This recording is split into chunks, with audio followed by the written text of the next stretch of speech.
बेवजह हड़ताल नहीं कर सकता। उसका हड़ताल करने के पीछे कारण होता है। कभी पुलिस उसको डंडा से मारते देखी गई है। वो बिहार के भागलपुर में 1947 तक ले अधिवक्ताओं ने बढ़ चढ़ के देश की स्वतंत्रता में काम किया है। और आज वो अधिवक्ता की हालात ये है कि उसके खाने और रहने के लिए पैसे नहीं है, के अलावा और क्या कर सकता है।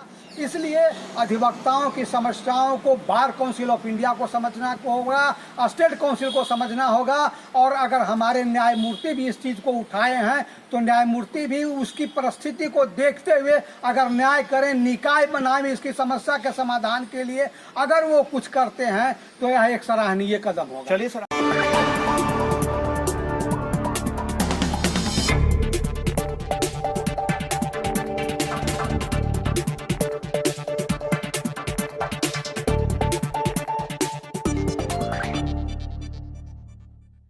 नमस्कार, मैं हूं सुरेश झा।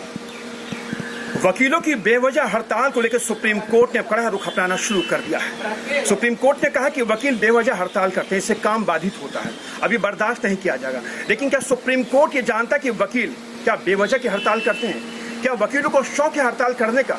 क्या वकील जो 2 वक्त की रोटी के लिए सुबह शाम कोर्ट में आकर जूझता है, क्या वो चाहता है काम ना करे? वकील तभी हड़ताल पे जाता है जब उसे लगता है उसकी आवाज़ नहीं सुनी जा रही है, जब उसकी आवाज़ को दबाया जा रहा है। लेकिन बार काउंसिल ऑफ इंडिया और बार काउंसिल ऑफ दिल्ली की जिम्मेदारी बनती है कि वकील जब हड़ताल पे जाते हैं तो पूछे कि आखिर वो हड़ताल पे क्यों जा रहे हैं। खैर, सुप्रीम कोर्ट ने मामला उठाया है, सुप्रीम कोर्ट ने सवाल खड़े किए हैं। तो इसी विषय पर आज हमारे साथ बातचीत करने के लिए मौजूद हैं कानून के जानकार अवधेश कुमार सिंह। इनसे बातचीत करते हैं। अवधेश जी, क्या वकील बेवजह हड़ताल पे जाता है? एकदम नहीं, कभी भी अधिवक्ता बेवजह हड़ताल नहीं कर सकता। उसका हड़ताल करने के पीछे कारण होता है। कभी पुलिस उसको डंडा से मारते देखी गई है।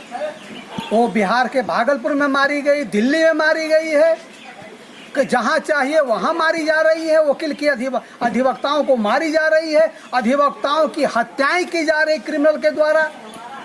लोग ये समझते हैं कि बेवजह अधिवक्ता अगर हड़ताल करता है वो गलत कहता है।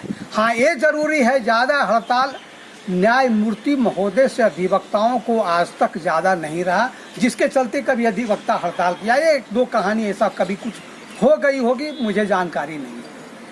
लेकिन अगर सुप्रीम कोर्ट ने इस चीज़ को लिया है अपने देखने के लिए, अगर इस चीज़ को लिया गया है, यह अच्छी बात है। इसलिए कि देश का स्वतंत्र हुए अगर 75 साल हो गया और देश की स्वतंत्रता में इस अधिवक्ताओं ने लगभग 1885 से लेकर के 1947 तक ले अधिवक्ताओं ने बढ़ चढ़ के देश की स्वतंत्रता में काम किया है। और आज वो अधिवक्ता की हालात ये है कि उसके खाने और रहने के लिए पैसे नहीं हैं, और इसको देखने वाला कोई नहीं सरकार देखती है, और ना बार काउंसिल ऑफ इंडिया देख रही है, ना बार काउंसिल, कोई भी स्टेट बार काउंसिल नहीं देख रही है। अगर इस तरह की बात होगी, इस तरह की समस्याएं होगी तो अधिवक्ता तो हड़ताल करेगा ही नहीं। कैसे करेगा? वो हड़ताल नहीं करता है, वह अपनी व्यवस्था को समाज के सामने, न्यायपालिका के सामने रखता है। न्यायपालिका अगर इस चीज़ को देख रहे हैं और न्यायपालिका ने ये बात कहा है कि एक छोटा निकाय इसके लिए हर जगह बनाई जाए जहां अधिवक्ताओं अपनी शिकायत को रखे, यह एक बहुत अच्छी व्यवस्था। लेकिन अवधेश जी बताइए कि bar council of Delhi, bar council of India बनी हुई 2 संस्था, बहुत बड़ी संस्था है, इसका अपना बड़ा वर्चस्व है। इन दोनों संस्थाओं की जिम्मेदारी क्या होती है? सिर्फ बातें करनी होती है, सिर्फ पद पे बैठना होता है इन लोगों को? मैं तो यही बात तो अभी कहा आपसे कि 75 बरस से ये चल रहा है। आज अधिवक्ताओं की स्थिति कैसी है देखिए। अब बहुत सारे अधिवक्ताओं का दोनों जून की रोटी नहीं चल रही है। यही स्थिति तो अभी अधिवक्ता का है। अधिवक्ता को अधिकार के लिए तो कभी किसी ने लड़ा ही नहीं, और अगर कभी अधिवक्ता लड़ते भी हैं तो अधिवक्ता ही उसे दबा देते हैं। इसलिए मैं ये कहता हूँ कि सुप्रीम कोर्ट इसकी पूरी जानकारी लेकर के, इनकी पूरी समस्याओं को समझते हुए एक निदान की रास्ता अगर अपनाया जाए सुप्रीम कोर्ट के द्वारा तो अधिवक्ताओं को बहुत धन्यवाद। ये थे कानून के जानकार अवधेश कुमार सिंह जो हमारे साथ बातचीत कर रहे थे। वकीलों की हड़ताल को लेकर बार काउंसिल ऑफ इंडिया ने एक लंबा चौड़ा एक फहरिस्त बनाई थी और सुप्रीम कोर्ट को सौंपी थी, जिसके हैं मिश्रा जो के मनन मिश्रा जो हैं वो इसके अध्यक्ष हैं। उन्होंने तमाम तरह की बातें कही थी कि वकील जो बेवजह हड़ताल पर जाएंगे उनके खिलाफ कानूनी कार्रवाई की जाएगी। कानूनी कार्रवाई करने से पहले आपको सोचना होगा कि वकील बेवजह हड़ताल पर नहीं जाता है।